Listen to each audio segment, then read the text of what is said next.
Salam kerahiman. Hari ini 14 Januari kita mulai dan baca dari 359. Dalam nama Bapa dan Putra dan Roh Kudus. Amin. 359. 10 Januari 1935. Kamis. Pada petang hari dalam kebaktian kepada Sakramen Maha Kudus, pikiran-pikiran ini mulai menggangguku. Tidak mungkinkah semua yang aku katakan mengenai kerahiman agung Allah itu hanyalah suatu kebohongan atau suatu hayalan? Ketika aku ingin merenungkan hal ini barang sejenak, tiba-tiba aku mendengar suara batin yang keras dan jelas berkata, "Segala sesuatu yang engkau katakan mengenai kebaikanku adalah benar." Bahasa tidak memiliki ungkapan yang memadai untuk memuji kebaikanku. Kata-kata itu begitu penuh dengan kekuatan dan begitu jelas, sehingga aku rela menyerahkan hidupku untuk menyatakan bahwa kata-kata itu berasal dari Allah. Aku dapat menyatakan kata-kata itu dengan ketenangan hati yang mendalam. Ketenangan hati itu menyertai aku ketika aku menyampaikan kata-kata itu dan kemudian masih tetap menyertaiku. Damai ini memberiku kekuatan dan kemampuan yang sedemikian besar, sehingga segala kesulitan, sengsara, penderitaan, dan kematian sendiri seolah-olah bukan apa-apa. Terang ini memberikan kepadaku sekilas kebenaran bahwa semua usahaku untuk membuat jiwa-jiwa mengenal kerahiman Tuhan sangat berkenan di hati Allah. Dan dari sini muncul sukacita yang sedemikian besar dalam jiwaku, sehingga aku tidak tahu apakah di surga sana ada sukacita yang lebih besar. Oh, kalau saja jiwa-jiwa mau mendengarkan sekurang-kurangnya sedikit suara hati nurani dan bisikan, yakni bisikan-bisikan Roh Kudus, aku katakan sekurang-kurangnya sedikit. Sebab sekali kita membuka diri terhadap pengaruh Roh Kudus, Ia sendiri akan menggenapi apa yang kurang dalam diri kita. Panjang ya hari ini. 359. Itu terjadi 10 Januari 1935. Kamis petang hari dalam kebaktian kepada Sakramen Maha Kudus. Suster Faustina memberikan informasi dengan sangat detail ya, bahwa itu terjadi pada waktu kebaktian kepada Sakramen Maha Kudus, yaitu ibadat singkat yang ditutup dengan berkat Sakramen Maha Kudus. Suster Faustina dalam keadaan bimbang waktu itu. Pikirannya mengganggu dia mengenai kerahiman ya. Tapi tiba-tiba ada suara yang sangat tegas dalam batinnya.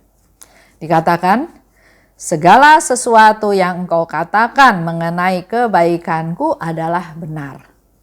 Bahwa bahasa tidak memiliki ungkapan yang memadai untuk memuji kebaikanku. Itu yang Yesus katakan untuk menjawab kebimbangan, keraguan dari Suster Faustina. Dan pada waktu mendengar kata-kata itu, dia merasa damai. Mendapat jawaban, tadinya bimbang. Ini boleh menjadi contoh buat kita juga ya. Kalau kita bimbang, kalau kita ragu-ragu, kita datang pada Tuhan. Pada Sakramen Maha Kudus, serahkan semua kebimbangan dan Tuhan menjawab, dan Suster Faustina merasa damai. Damai ini memberiku kekuatan dan kemampuan yang besar. Sehingga segala kesulitan, sengsara, penderitaan, kematian seolah-olah bukan apa-apa. Jadi kebimbangan dilakukan oleh Suster Faustina datang ke Sakramen Maha Kudus, Yesus menjawab dan jawaban itu memberikan dia damai. Dia udah gak perlu takut lagi dengan adanya kesulitan, sengsara, penderitaan. Bahkan kematian juga udah gak menakutkan buat dia lagi. Contoh ya, Tuhan baik.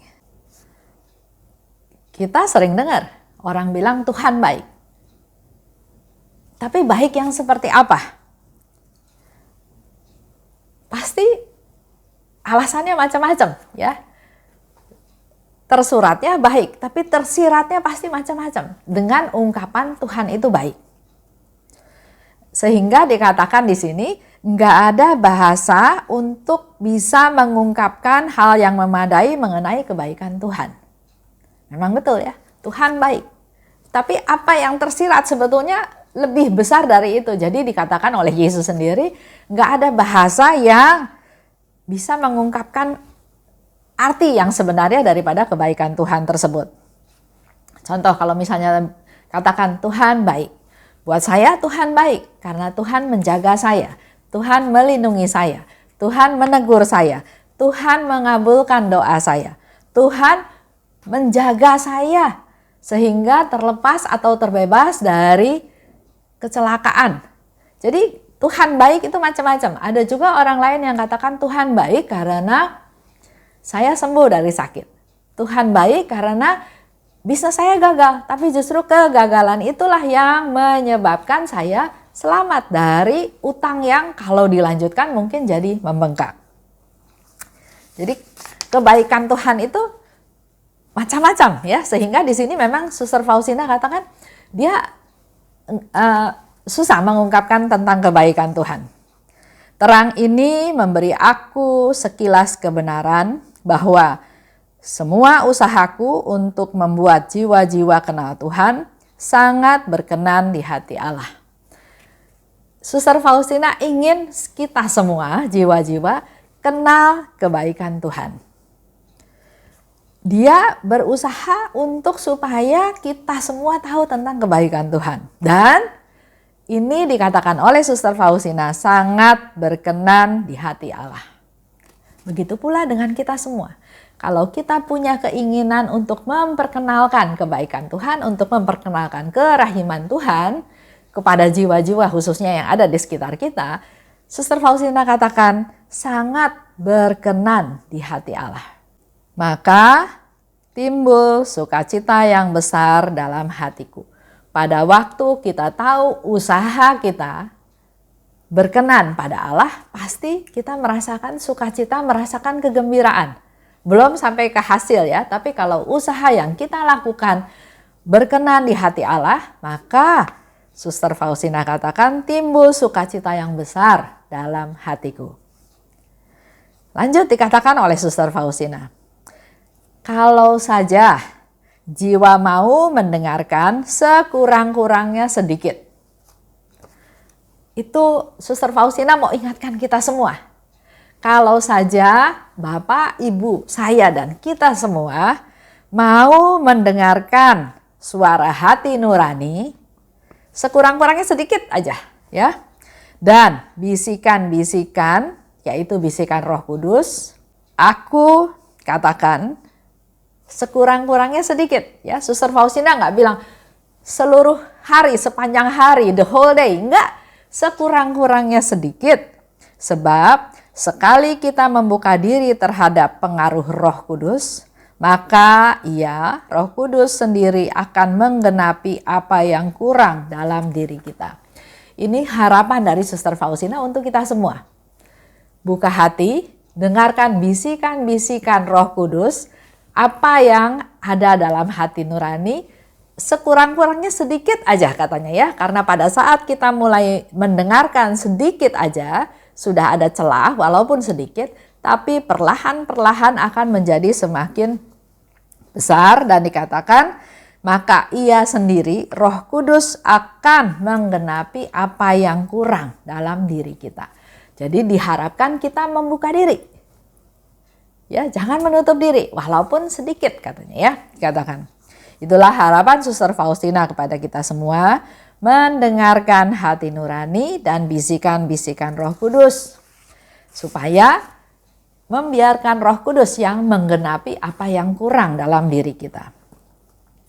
Itu aja untuk hari ini. Kita tutup ya dengan doa. Dalam nama Bapa dan Putra dan Roh Kudus, amin. Allah Bapa yang Maha Baik, kami mau persembahkan kekhawatiran kami, kebimbangan kami yang ada dalam diri kami masing-masing. Dengan situasi yang ada seperti sekarang ini, banyak yang merasa bimbang dan merasa ragu. Tapi hari ini kami belajar dari Suster Faustina untuk menyerahkan keraguan tersebut datang pada Tuhan Yesus dan Tuhan menjawab. sehingga damai, sukacita memenuhi hatinya. Kami juga mau Tuhan agar damai sukacita-Mu mengalir dalam hati kami, dan kami juga mampukan untuk mendengar suara hati kami, untuk mendengar bisikan-bisikan Roh Kudus. Jadikan kami orang-orang yang rendah hati Tuhan, yang mengandalkan Engkau, yang mendengarkan Engkau. Biarlah melalui keterbukaan kami ini, Roh Kudus berkarya dalam diri kami dan memenuhi apa yang kurang dalam diri kami masing-masing. Kami mau persembahkan diri kami Tuhan, keluarga kami, teman-teman yang kami kasihi dalam perlindungan-Mu, dalam kasih-Mu. Kemuliaan kepada Bapa dan Putra dan Roh Kudus, seperti pada permulaan, sekarang, selalu dan sepanjang segala abad. Amin. Dalam nama Bapa dan Putra dan Roh Kudus. Amin. Salam kerahiman.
atas